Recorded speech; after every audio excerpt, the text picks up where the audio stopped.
21 जुलैच्या रात्री देशाच्या उपराष्ट्रपतींनी अचानक राजीनामा दिला। कारण सांगितलं आजारीपणा, पण खरं कारण आजारीपण नव्हतं। जगदीप धनखड यांच्या राजीनाम्यामागे एकूण 3 लपलेली कारणे आहेत, जी कोणत्याच सोशल मीडिया आणि न्यूज चॅनलने सांगितले नाही। पहिलं कारण म्हणजे राज्यसभेत विरोधकांचा महाभियोग प्रस्ताव गुपचूप स्वीकारणे।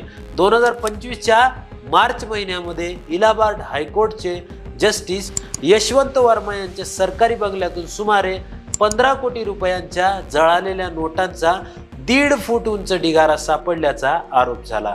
मोदी सरकारने भ्रष्टाचार विरोधी भूमिका घेत त्यांना हटवण्यासाठी प्रस्ताव आणला, पण त्याआधीच धनखड यांनी 68हून अधिक विरोधी खासदारांनी स्वाक्षरी केलेला प्रस्ताव गुपचूप स्वीकारला आणि तो सर्वांसमोर ठेवला। हा प्रस्ताव सरकारच्या जिव्हारी लागला। दुसरं कारण म्हणजे न्यायव्यवस्थेबद्दलचा त्यांचा कडक दृष्टिकोन।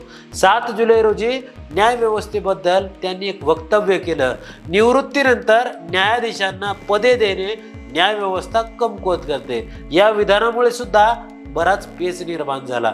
धनखड राजीनाम्यामागे तिसरं कारण शेतकरी आणि जाट समुदायावरील त्यांची भूमिका।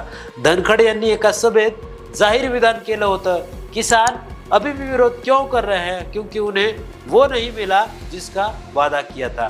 स्वतःला शेतकरी म्हणून घेण्यासोबतच जाट समुदायाच्या एका कार्यक्रमात त्यांनी म्हटलं होतं, जाट समाजातील एखाद्याला सचिव बनवले पाहिजे।